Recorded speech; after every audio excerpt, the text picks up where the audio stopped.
ഇന്ന് ഞാൻ പറയാൻ പോകുന്നത് ജീവിതത്തിലെ വിജയത്തിനെ കുറിച്ചാണ്. ഒരിക്കൽ ഒരു ആൾ സന്യാസിയോട് ചോദിച്ചു, ജീവിതത്തിൽ വിജയിക്കാൻ എന്ത് ചെയ്യണം? സന്യാസി അയാൾ ഒരു നദിക്കരയിൽ അടുത്ത് കൊണ്ടുപോയി.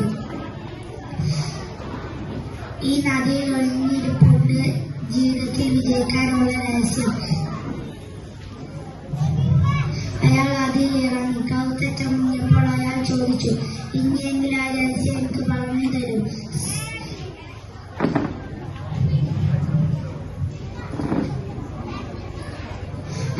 സന്യാസി അയാളെ പൂർണ്ണമായി മുക്കി.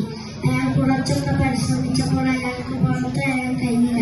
അയാൾ സർവ്വശക്തി എടുത്ത് പുറത്തു വന്നു. സന്യാസിയെ തട്ടുമാറ്റി പുറത്തു വന്നു. ദേഷ്യത്തോടെ പറഞ്ഞു, നിങ്ങൾ എന്താണ് ചെയ്യുന്നത്?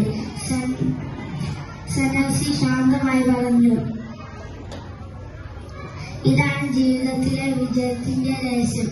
ജീവിതത്തിൽ വിജയിക്കാൻ നിങ്ങൾ പോരാടേണ്ടതുണ്ട്. എന്നാലേ നിങ്ങളെ മുന്നിൽ വിജയം എത്തിച്ചേരുകയുള്ളൂ. Thank you.